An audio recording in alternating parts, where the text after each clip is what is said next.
can't see me, you Stevie. Wondering how I reach more evolutions than Evie and make it look easy. What is up, Earth's mightiest subscribers? It's Blerd without fear. Welcome back to the channel. Alright, today's video, we are going to be talking about Static, Shadows of Dakota, number 2 by Nicholas Draper Ivey and Vita Ayala. With this issue, there's a lot going on for Static in his orbit and everything that's been happening, not even just since issue number 1, but also just since the first season of Static Comics. What we first see, as far as what's going on with Static, is his longtime crush, Freda Gordon, who was his full-on love interest in the original Milestone universe. We don't really have them together as it was before. They're still just friends, but you can tell that Freda has some feelings for Virgil, and you can tell it's pretty obvious. Virgil has feelings for Freda, but he's just, at this point in time, he's incapable of letting those feelings be known. But now that she's going to go study abroad and she's going to be away for a while, you can kind of tell that there's this tension hanging in the air, and he's not ready to do anything about it. He's just too late to act on his feelings and what it is he wants to tell her. And you can tell that's something that's kind of weighing on him over the course of this issue. Not as heavy as maybe some other things that are going on, but I will definitely say I kind of less interested in the idea of the will they or won't they aspect of this. I'm not necessarily expecting them to just go with the whole Static Freda Gordon romance thing as it was in the original, because I mean, hey, if you're gonna do something new, change it up. But I mean, I just wish that, whatever it is they're gonna do, go ahead and get to it, because I kind of feel like if you're gonna go that direction, you just may as well go ahead and pull the trigger on it. Either that or just have him get with Daisy like he was in the comics for a while before. I don't think that's a bad idea, considering I feel like that relationship got robbed a little bit in the original Milestone Dakota-verse. Or there is a new character we'll talk about here in a little bit that he could also potentially wind up, finding some kind of romantic relationship with. We'll get to that here in a moment. The other thing that Static is actually having to deal with too is the new character of Quincy, who we talked about in the previous issue. Quincy is still dealing with trying to compartmentalize and cope with the idea that his parents are never around. Not because they don't love him, but because they're working hard to try and make sure that he has everything that he needs. And Static is trying to be a mentor, a big brother to Quincy, to make sure that he understands that he's not alone, especially now that Quincy kind of on the slick revealed to Virgil that he's a bang baby. And while Virgil doesn't reveal his secret about being Static to him, he just tries to help him and with understanding and trying to make sure he's on the right path. And speaking of trying to help people get on the right path, he's also trying to help his father with this community center that he has put together that is supposed to be to help bang babies and help them find their way in life, not just helping them understand their powers. I mean, that's something that I don't think Static's dad is quite equipped to help these people with, but to try and help find some semblance of normality in their lives that they otherwise wouldn't have because they're treated differently because they have superpowers.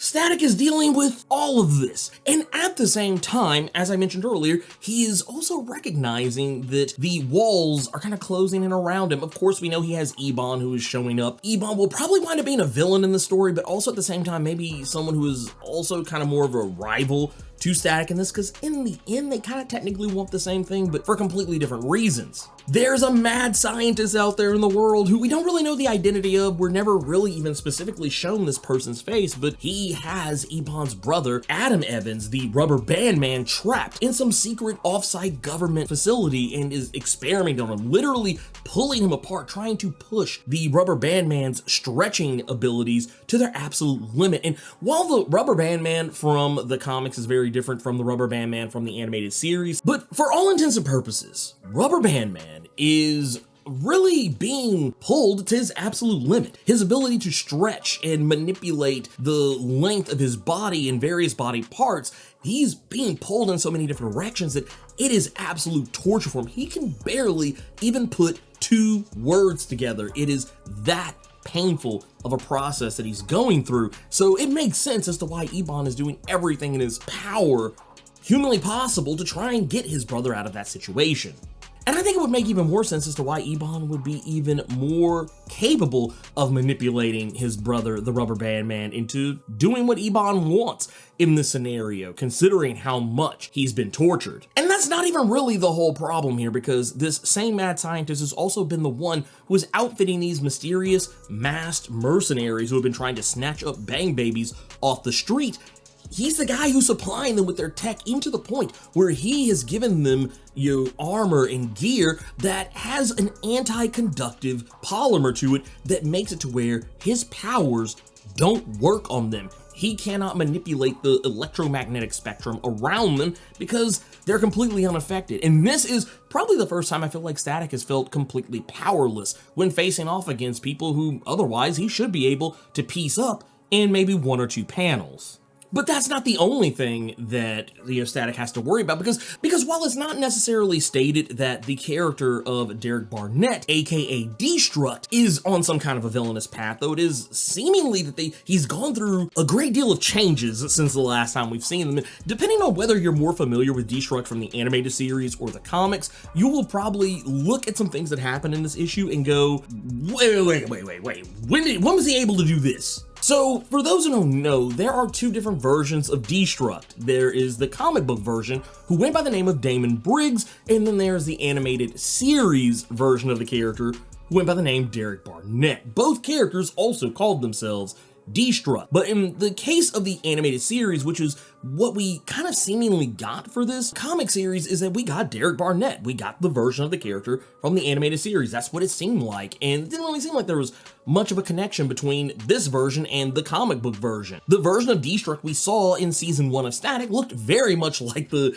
kind of Frankenberry colored version of the character. But in this version, we see that not only is Derek able to turn himself back to normal, which is something that, and I could very well be wrong here, but I do kind of somewhat remember him not having the ability to turn back to normal, where in this case, he actually seems to have more in common with the comic book version of Destruct, who could turn himself backwards and forward between being a normal human and looking like a dark Tarmac looking character, like the character Tarmac you would probably recognize from the animated series, who also technically was a character from the comic as well. This version, Destruct is now able to make himself look like the comic book version of Destruct, with a more menacing look, less pink and gooey looking and more looking like molten rock. And where Destruct was more meek and laid back, like as he was in the animated series to a certain extent and in Static Season 1 to a certain extent, here he almost kind of seems more aggro, almost as if he hasn't quite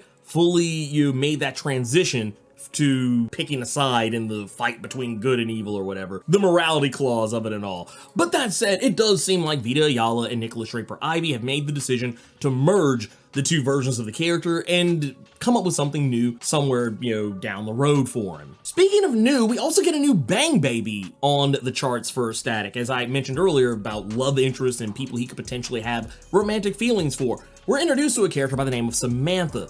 This character, I'm gonna go on a limb and say is entirely new because I don't recognize her from the original Milestone Dakotaverse characters. Initially, when she first showed up, I wondered if she might be a character from the original run, but there's not a character that really matches her in any way, shape, form, or fashion that I can think of at the moment. But I think it's safe to say she is definitely a new character. And that said, I do wonder if she has any connection to the leader of the mercenaries who's been going after the Bang Babies and trying to capture them. Whatever the case is, she doesn't want anyone to know that she's a Bang Baby. She's been hiding who she truly is, that she has powers from everyone, and it seems like Static's the first person that she's really told that she's actually a super-powered human, that she's a Bang Baby. I think there's some interesting things to go with here. Initially, I wasn't sure exactly what her powers were, but when we first see her, you can very quickly tell she has heterochromia, which, for those who are unfamiliar, it means that you have eyes that are 2 completely different colors. Your left is one color, your right is one color. So I wondered if maybe she had some kind of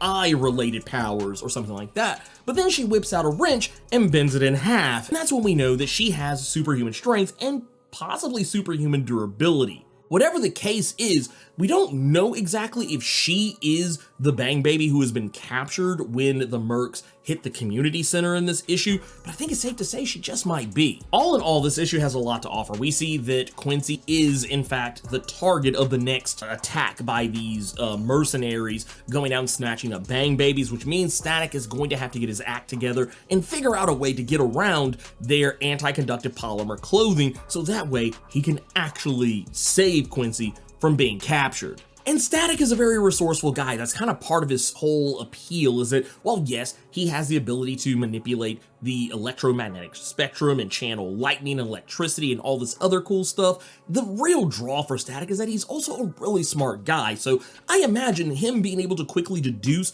what it is these mercs had that kept him from being able to use his powers on them. I'm pretty sure he's going to figure out a workaround to make them susceptible to his power, so I don't think we have to worry about that. But I also think he is going to wind up having to maybe potentially work with Ebon somewhere down the road, and that's why I think maybe the rivalry and relationship between the two characters, while it may have some similarities to the animated series, I think there will definitely be some departures, and I don't know, it depends on how people respond to it. Once again, no nostalgia whatsoever for the Static Shock animated series, so if they made changes from it, I really wouldn't care because I didn't really care to begin with. So I feel like there's an opportunity to, once again, if you're rebooting something or you're introducing, new elements or old elements with a new touch, there's always the opportunity to change things up, make them a little bit different. Otherwise, what's the point? But anyways, that's everything I want to talk about with Static Shadows of Dakota number 2. If you enjoyed this video, do the YouTube thing, like, share, comment, subscribe, and also make sure you tap that notification bell so that way you don't miss out on any of the videos that I put out. We're trying to hit 100,000 subscribers in 2023, so help a brother out. Tap that big red button and become one of Earth's mightiest subscribers.